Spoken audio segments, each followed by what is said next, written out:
Hey guys, and welcome to the Working Money channel. So I got a lot to go over today, guys. Just looking at the market right now, Bitcoin trading just shy of $20,000. We have seen a bit of an uptick for the king crypto. If I throw it here on the hourly, you guys can see over the last several hours, Bitcoin has seen an increase, a little bit of an increase. Since yesterday to today, we've seen an increase of about 5%, give or take, depending on when you're watching this video. But as of the time of this recording, we're looking at about a 4.2% increase for Bitcoin. And that is having a bit of an impact on the rest of the crypto space. As you guys can see over the last hour and even over the last 24 hours, most coins are up. So let's take a look at the 24-hour column. Bitcoin's up 3.76%, Ethereum up 4%. We've got BNB coin up 1.97%. XRP up 5.06%. And just rounding off the top 10, we've got Cardano 2.15, Solana 3.65, and Dogecoin 0.82. So the crypto market is reacting, is falling in lockstep with Bitcoin at this moment in time. As you guys can see up here, though, Bitcoin dominance is still rising. So this is demonstrating to me Bitcoin's still running the market trend. It's funny because Max Keiser is not relenting with his negative XRP tweets, and John Deaton calling him out every step of the way. This is like Max's 5th or 6th tweet about XRP in the last couple of days alone. Somebody has XRP on his mind 24/7. Max, I have to write a legal brief about XRP within the next couple of weeks and submit it to the court, but I don't think about XRP as often as you do. Boom! The Max Keiser tweet is this: the SEC can argue, and they should. This XRP video is an unlawful inducement to sell unregistered securities. 15 seconds into it, XRP admits it's centralized. Well, how can XRP admit it's centralized? For one thing, the list of actionable violations is long, and he's retweeting out a tweet here. Let's just take a look at that. Oh, right, it's this tweet, this video from notfinancialadvice.crypto that everybody in the XRP community has been raving about over the past several days. And I'm just going to retweet this out again. Hey, at nfa.crypto, when Max Keiser retweets you claiming your FUD, you know you've made it. All right.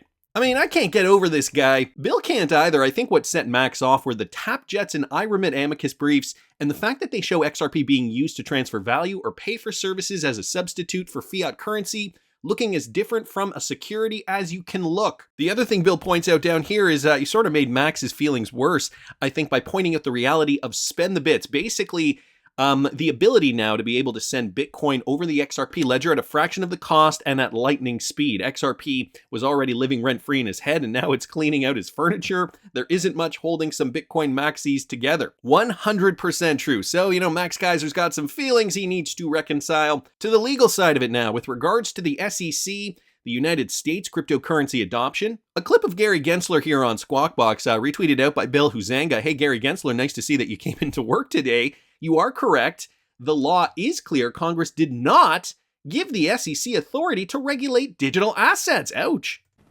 Chair Gensler, we had Chairman Rostin Benham from the CFTC on with us last week, and he made the point that the CFTC should be regulating all of these things. When you start to build up, I guess, some case law, some examples of people who have agreed to settle with you like this, does that make the case more firm that the SEC would then be the place where these are all regulated?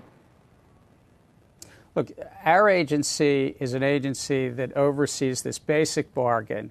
When a group of entrepreneurs is raising money from the public and the public's anticipating a profit, they need disclosure, full, fair, and truthful disclosure. And that's the core bargain in our capital markets. You get to take the risk, but the person raising money or the persons raising money has to disclose various information to you.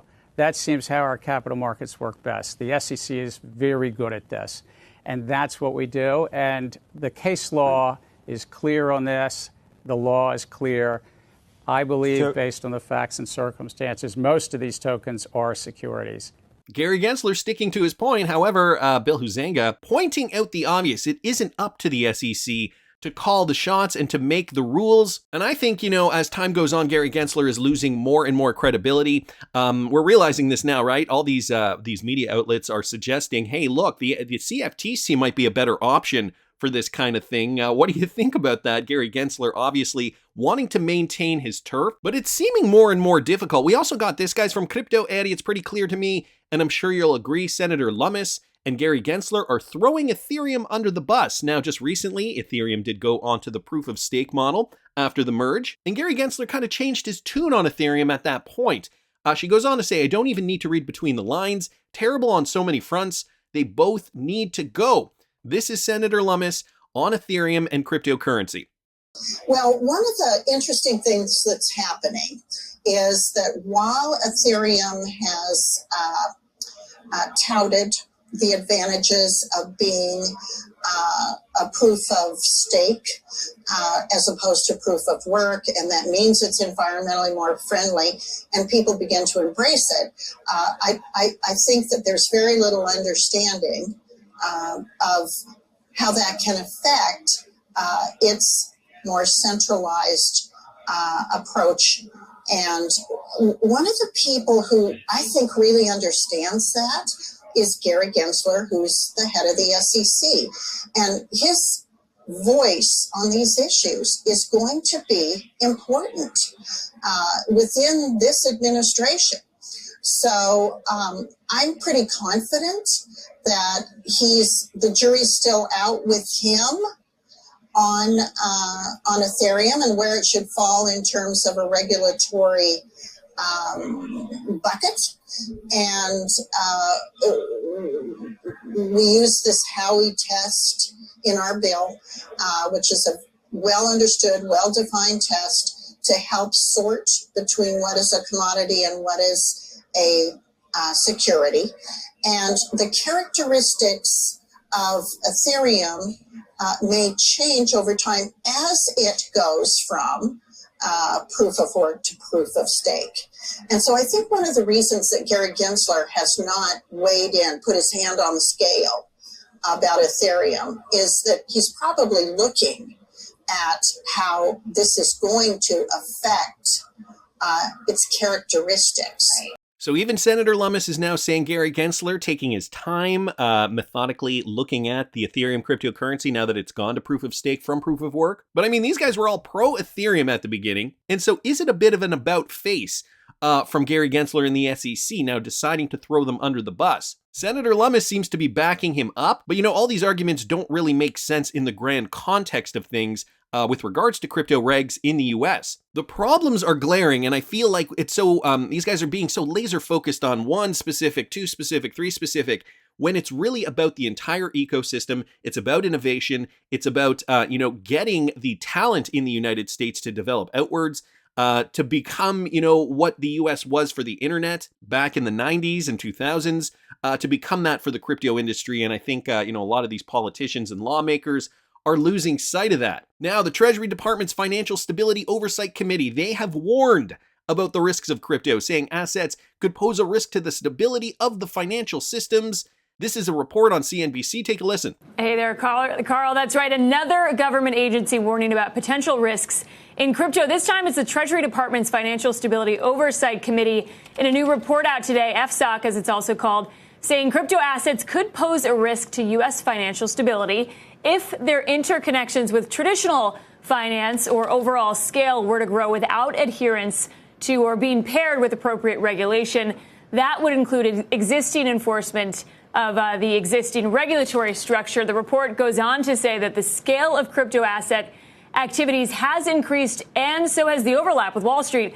Right now, they say those are relatively limited, but it could increase rapidly. One big area of concern they call out here is stablecoins. Those are the cryptocurrencies pegged to the price of $1. It does note many of these are backed by traditional bank assets like treasuries or short-term debt. FSOC also points out some more traditional Wall Street firms now offering crypto services. It does say that some players in the market here are opaque. It calls out a lack of transparency and makes some recommendations as well. It asks for more enforcement, more work between state and federal regulators, and then reducing some of the regulatory gaps it sees out there, potential regulatory arbitrage as well. It does ask Congress to pass legislation, but FSOC stops short here of backing any particular bill or endorsing any of the bills that are heading to Congress eventually. So FSOC, as you guys can see, listing some of their concerns. They're realizing that the industry is forging ahead, that money will be pouring into crypto, and, these guys are salivating on the sidelines. The institutional investors, there's already infrastructure now in place, and there has been actually for a few years now, but there's the infrastructure in place. They're going to find a way, come hell or high water, to invest in cryptocurrencies, and especially now as we see the market is low. Just going over some of these things, stable coins, again, one of the big things that they want to focus on. The other thing I noticed, guys, you remember throughout 2021, now this is kind of a separate point that has to do with XRP specifically. Remember how back then, 2021, right kind of when the lawsuit was fresh, we were seeing these news pieces from CNBC, from Bloomberg, from CNN, whoever, and they weren't ever listing XRP in the ranks here. Now, all of a sudden, they are deciding, you can see it here in the Gary Gensler clip as well, they are deciding to mention XRP and list them in these rankings for cryptocurrency. So what has changed? I believe it's the sentiment. I believe that, now these agencies, these news outlets, realizing more than ever, XRP is going to come out of this. And so they're kind of getting a head start on this, listing Ripple now, whereas before they decided, now let's forget about them. DJ Peter Vass also bringing this up. World's largest digital asset manager, BlackRock, introduces blockchain ETF in Europe. So even though this is what we're seeing in the US, BlackRock is betting big on the European market for a crypto ETF. Just going to kind of go through this in brief here. The iShares Blockchain Technology UCITS ETF offers exposure to many large crypto companies. The significant inclusion are Coinbase, Galaxy Digital, and Marathon Digital. BlackRock may also be working on releasing a metaverse-related ETF, guys, and this is all happening in Europe. Down here, BlackRock diving deeper into the crypto rabbit hole. BlackRock has been showing an increased amount of interest in the cryptocurrency industry, as advised by many of the actions the company has taken in recent months.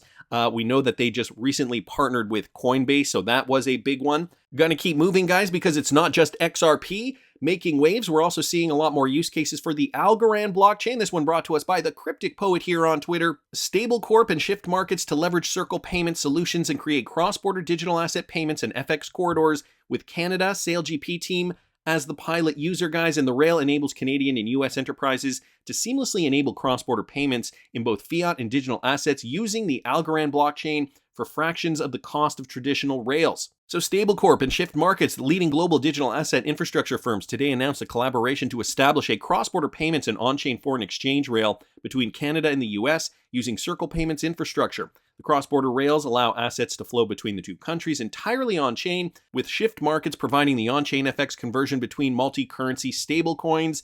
The Canada SailGP team, which is competing on the global ultra-competitive international SailGP circuit, becomes one of the first partners to leverage this rail to enhance the efficiency of paying their athletes and suppliers globally.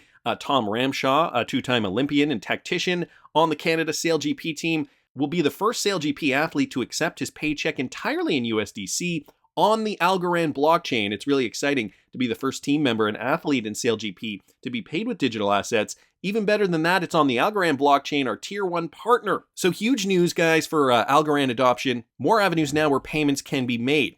This isn't a bad thing. I know back in 2018, 2019, it was kind of all, we were still kind of a little in the dark. We wanted Ripple to be number one, I feel. And, I think we were a little naive at that time to think that, one blockchain company was going to be doing everything around the world. Of course, it's going to be about interoperability. It's going to be about teamwork.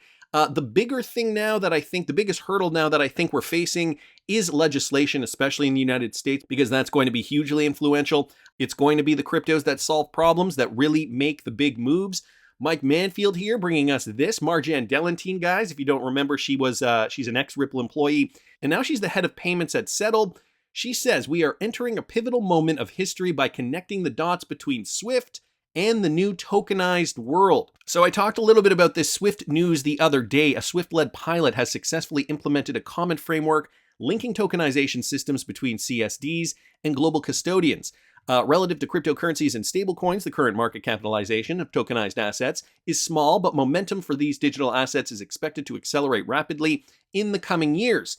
By some estimates, volumes could reach some $24 trillion by the year 2027.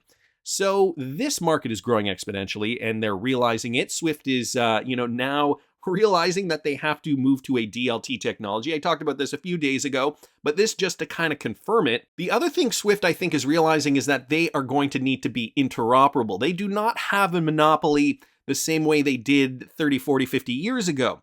So things are changing. RippleNet obviously going to be a part of payments in the future. And so, they're taking a slice of the pie. In December, messaging network Swift teamed up with Clearstream, North Trust, and DLT specialist Settle to investigate how it can back the development of the tokenized asset market, focused on ensuring interoperability, interconnecting market participants, and simplifying their operations by completing activities centrally. So this is what Swift is focused on. I think they are kind of letting their guard down a little bit.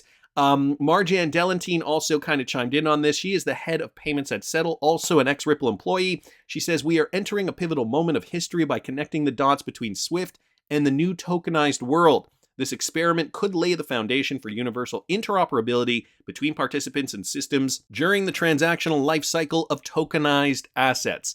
So Marjan Delantine obviously worked at Ripple, so she kind of understands where the future is in terms of DLT, blockchain, and payments, and global payments for that matter. She's understanding that there needs to be, this kind of easy way to ease these legacy companies in. And so DLT technology, Swift deciding to kind of go this route finally, I think is a positive move. They're going to need to be interoperable. They're going to need to be able to communicate with the XRP ledger, for example, with the Algorand ledger, for example. And so, I'm just glad we are hearing this and that it's not so much what it was back in 2018, which is very resistant to the change and very, no, this is, if it ain't broke, don't fix it. This is the way we work. It's been working like this for 40 years. We're slowly seeing that shift, guys, and that is going to be great for the entire cryptocurrency industry. So I wanted to thank Mike Manfield just for posting that. We've also got this, guys, another one from Crypto Eddie here. This is Cindy Young, managing director at Ripple, out there doing presentations, interviews, and panels about XRP and on-demand liquidity. And so these types of panels are going on all the time.